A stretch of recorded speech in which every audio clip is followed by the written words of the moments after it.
Tiga. Kepikir nggak kita dulu bahwa PDI Perjuangan mengajukan Anies itu kepikir nggak? Nggak ada kan, nggak mungkin kan. Bu Mega ketika ditawari oleh PDI Perjuangan disodori nama Anies, senyum loh bro, bukan cemberut bos. Kan beda banget kan. Coba bayangkan Anies disodorkan kepada Bu Mega tahun lalu, 2 tahun yang lalu, apa mungkin senyum? Kalau sampai PDI Perjuangan mengajukan Anies Baswedan sebagai calon gubernur Jakarta, maka berhenti aja jadi partai nasionalis. Kebayang nggak PDI Perjuangan mengusung calon yang mengangkat soal pribumi dan non pribumi itu? Nasionalis itu nggak lihat pribumi non pribumi, enggak. PDI, ya sekarang lagi galau berat sih kalau menurut saya. Hemat saya Bu, enggak ya harus semedi lagi dengan semedi yang tidak kalah berat dibandingkan dengan Pilpres 2024 yang lalu. PDI gabung dengan Golkar. Ketika Golkar tidak setuju Ridwan Kamil maju di Jakarta, Ridwan Kamil nggak pernah ngasih skor 11 dari 100 kepada Pak Prabowo. Menurut saya pengaruh Jokowi di pilkada paling kuat itu adalah di Jawa Tengah kalau Kaisang maju gubernur. Bahkan itu bisa di atas Bobi maju gubernur di Sumatera Utara. Prabowo aja bisa menang di sana, apalagi Kaisang. Kenapa Prabowo bisa menang? Karena ada Gibran. Halo Sobat DC, kali ini saya akan membagikan pernyataan menarik dari pengamat politik sekaligus Direktur Eksekutif Indobarometer Muhammad Kodari saat tampil di podcast Total Politik bersama 2 host andalannya Budi Adiputro dan Ari Putra.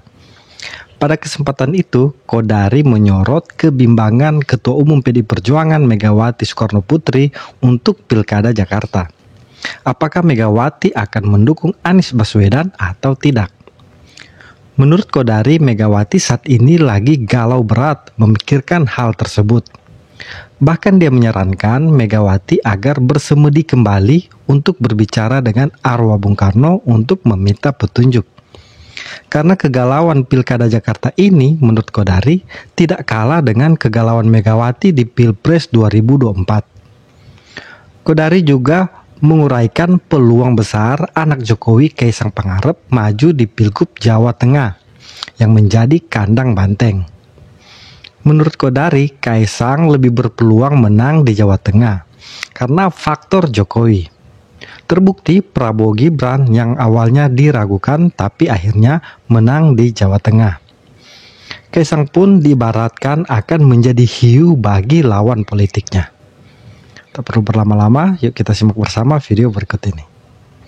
Nah, kalau di Jakarta per hari ini, kata orang-orang, saya belum melihat surveinya. Katanya yang surveinya tinggi adalah Anies, Ridwan Kamil, Ahok. Kalau nggak ada analisa mengenai proyeksi 2029, kemudian residu atau perasaan-perasaan yang berkembang 2024, maka calon udah 3, kita mudah aja analisanya. Tetapi karena ada analisa menuju 2024, ya kan, bicara mengenai residu perasaan 2020 Pilpres proyeksi, karena kita bicara proyeksi 2029, ada soal perasaan-perasaan 2024, maka matriksnya menjadi rumit. Ya itu tadi analisanya tadi soal Anies tadi itu. Iya, 3. Kepikir nggak kita dulu bahwa PDI Perjuangan mengajukan Anies itu kepikir nggak? Nggak ada kan, nggak mungkin kan. Iya dong, kenapa itu bisa muncul? PKS dukung Prabowo sih masih sangat mungkin misalnya. Iya. Bu Mega ketika ditawari oleh PDI Perjuangan disodori nama Anies, senyum loh bro. Ini info analisa di media berita. Oh, media. Ya kalau salah ya mungkin pinggir jalan kali. Tapi seingat gua di media tuh diceritakan. Orang PDI sendiri yang cerita bahwa Bu Mega ketika disodori nama Anies oleh PDI Perjuangan Jakarta senyum. Bukan cemberut bos. Kan beda banget kan? Coba bayangkan, Anies disodorkan kepada Bu Mega tahun lalu, 2 tahun yang lalu. Apa mungkin senyum? Pak Ari? Enggak sih pasti. Enggak pasti. Senyum. Kalau senyum, ada ruang sekian persen bahwa ini ide bisa diterima. Oh, poiki. Dua sudut segitiga itu at least iya dong. menajamkan senyuman Bu Mega ini. Betul. Jadi bahwa Bu Mega sendiri tersenyum menurut saya udah menggambarkan sebuah kemungkinan yang tidak terpikirkan sebelumnya. Gitu. Walaupun saya mengatakan ya di kesempatan yang lain, kalau sampai PDI Perjuangan mengajukan Anies Baswedan sebagai calon gubernur di Jakarta, maka berhenti aja jadi partai nasionalis. Gitu. Ya saya agak kurang setuju sih dengan itu, tapi saya tahu maksudnya misalnya. Iya. Ya itu. Iya, Kita lagi latihan bagaimana setuju atau tidak setuju secara diplomatis ini. Maksudnya kita ngerti lah. Ya kan menghilangkan apa omongan yang kemarin-kemarin tuh gimana? Iya, kan itu maksudnya. Tapi saya serius gini loh. Kenapa Bu Mega itu mengajukan Ahok? Karena Bu Mega itu mau mengedepankan ideologi nasionalis. Apa itu ideologi nasionalis? Ideologi nasionalis adalah pandangan yang melihat semua warga negara itu sebagai sama, rata. Nggak dilihat rambutnya panjang pendek, nggak dilihat bodinya kurus atau gemuk, nggak ngelihat agamanya apa, nggak ngelihat sukunya apa, titik. Kalau ini Anies. Nah, kalau bicara calon yang pernah ya menimbulkan yang pernah pidato kata Ahok ya, pidatonya mengatakan Jakarta telah direbut kembali atau telah kembali kepada pribumi. Kebayang nggak PDI Perjuangan mengusung calon yang mengangkat soal pribumi dan non pribumi itu? Nasionalis itu nggak lihat pribumi non pribumi, enggak. Pokoknya selama dia paspornya Indonesia. Kalau faktor ideologis yang jadi. Kalau jadi faktornya ideologis. Kalau ada elektoral dan perasaan. Ya silakan aja kalau misalnya ini mau diributkan atau trending topik kayak Ari ngomong soal Asian values. Ini kalau dari ini ngomong kan ya. Wah, PDI kalau mendukung Anies berhenti aja jadi partai nasionalis. Silakan aja trending topik kayak Ari ngomong soal Asian values. Silakan aja. Argumentasi saya itu. Kalau dikencengi? Hah? Kalau dikencengi anjing?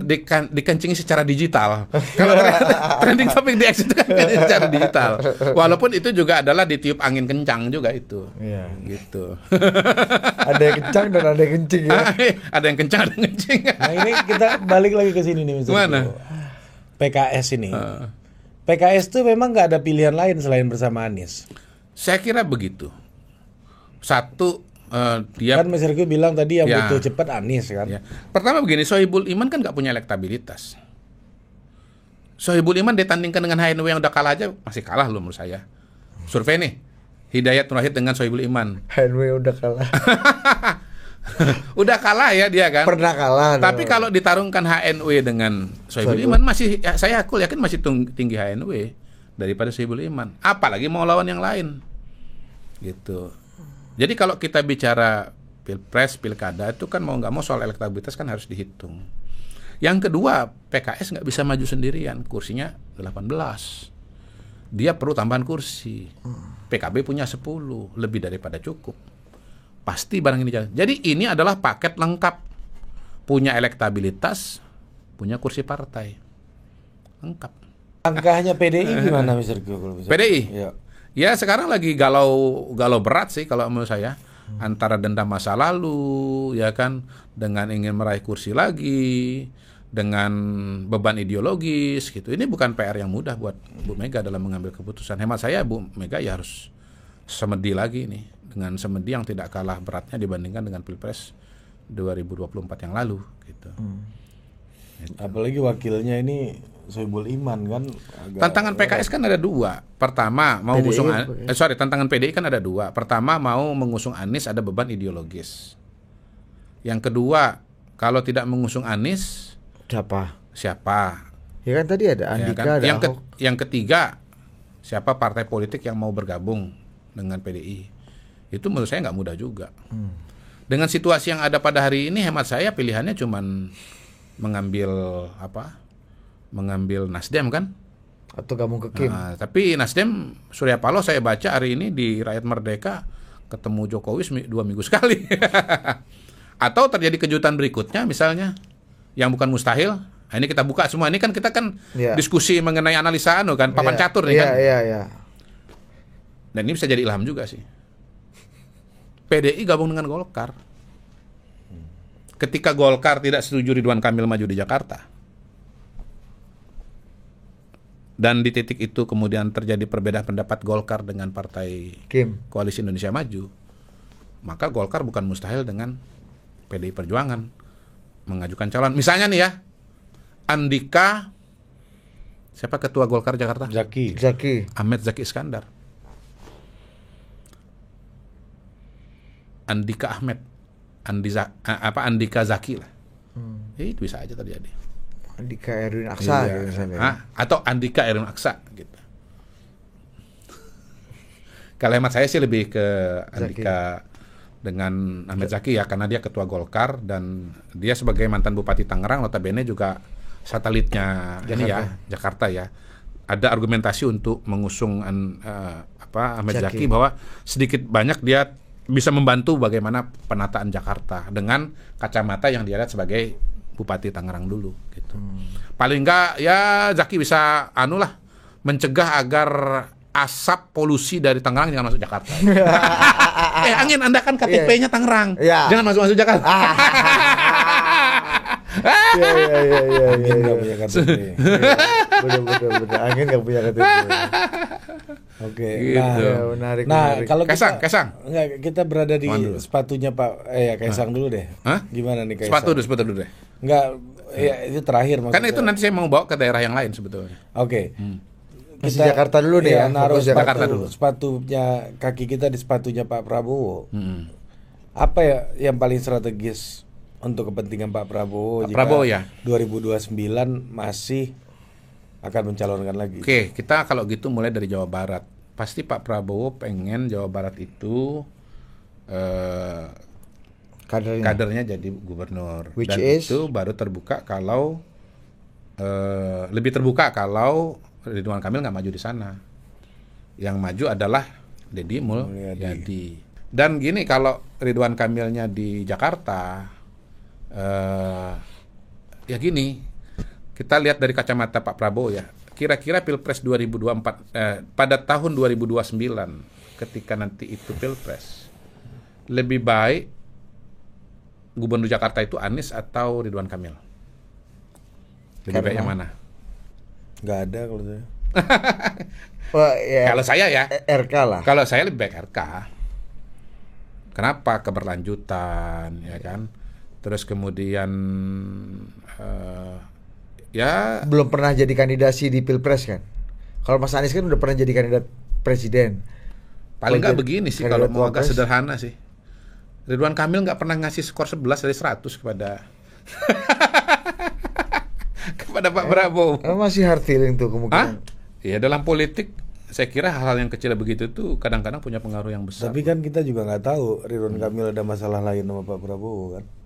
Sejauh ini kan nggak kelihatan. Iya kan. Siapa tahu kan. Sejauh ini kan nggak kelihatan. Ya lebih baik kita bahas yang udah kelihatan kan ya udah. Kalau Anies clear kelihatan. Kelihatan gitu. Tapi kan pernah berkawan akrab banget dulu dengan Pak Prabowo. Saya nggak berani ngomong ya. Pernah berkawan akrab. Kalau saya sih nggak ngeliat ke belakangnya, lebih baik ngeliat terbarunya. Jawa Barat, tadi Jakarta. Ini kepentingan Pak Prabowo ya. Iya. Sepatu nasional. Jawa-Jawa yang lain, Jawa Timur kan udah relatif clear nih. Bu Kofifa sama Emil Dardak kan udah relatif nggak ada dispute. Iya. Jateng. Nah, Jateng ini yang menurut saya juga, kalau kata bapak saya dulu ya, teka-teki, teka-teko dia bilang gitu. Bapak orang Palembang bisa bahasa teka-teki, teka-teko. Itu kayaknya plesetan orangnya Palembang tuh, teka-teki, teka-teko. Jadi kita belum tahu di sana. Saya belum survei juga, tapi saya ngelihat setelah Ganjar kayaknya memang belum ada yang dominan ya. Dari yang saya baca-baca di media juga belum ada yang dominan, rata-rata AR. Dan pada titik itu justru sebagai kelanjutan diskusi kita di Jakarta ya, ketimbang mengusung Kaisang di Jakarta, menurut saya lebih menarik, lebih mungkin kalau mengusung Kaisang di Jawa Tengah gitu. Kenapa? Menurut saya sangat jelas itu yang nggak usah Mr. Ki yang ngomong, netizen aja lah bahasa. Kita pengen tanya kenapa? Jakarta kan lebih pas sama Kaisang, muda, urban, metropolitan. Enggak juga. Lebih digital. Kacamatanya begini. Pertama, Pak Jokowi itu adalah orang Jawa Tengah. Gitu. Yang kita tahu bahwa Ganjar sudah naik elektabilitasnya gara-gara Jokowi. Ganjar aja naik elektabilitasnya gara-gara Jokowi, apalagi Kaisang. Katanya karena COVID. Ya kan ada beberapa alasan tadi. Nomor satunya tetap asosiasi dengan Pak Jokowi. Kalau nggak ada asosiasi dengan Pak Jokowi, mau COVID juga nggak naik. Contohnya Ridwan Kamil di Jawa Barat dan Khofifah di Jawa Timur, gitu. Nggak ada asosiasi itu. Ini kan salah satu diskusi yang banyak dibahas kan, pengaruh Jokowi di pilkada. Menurut saya pengaruh Jokowi di pilkada paling kuat itu adalah di Jawa Tengah kalau Kaisang maju gubernur. Bahkan itu bisa di atas Bobi maju gubernur di Sumatera Utara. Karena apa? Karena Kaisang ini anaknya Pak Jokowi gitu. Nah, yang kedua, Pak Jokowi itu ya, pasangan 02 Prabowo Gibran itu mampu memenangkan Pilpres di Jawa Tengah. Dan saya hakul yakin mayoritas orang kalau ditanya, elit maksud saya, tahun lalu apakah Prabowo Gibran bisa menang di Jawa Tengah? Saya yakin lebih 50% mengatakan nggak bisa. Karena itu dianggap sebagai kandang banteng. Nyatanya kan ambrol kandang banteng. Prabowo Gibran bisa menang. Prabowo aja bisa menang di sana. Apalagi Kaisang. Harusnya begitu. Kenapa Prabowo bisa menang? Karena ada Gibran. Nah, gimana menurut kalian? Apa setuju dengan pendapat M. Kodari? Yuk komen di kolom komentar. Sampai jumpa.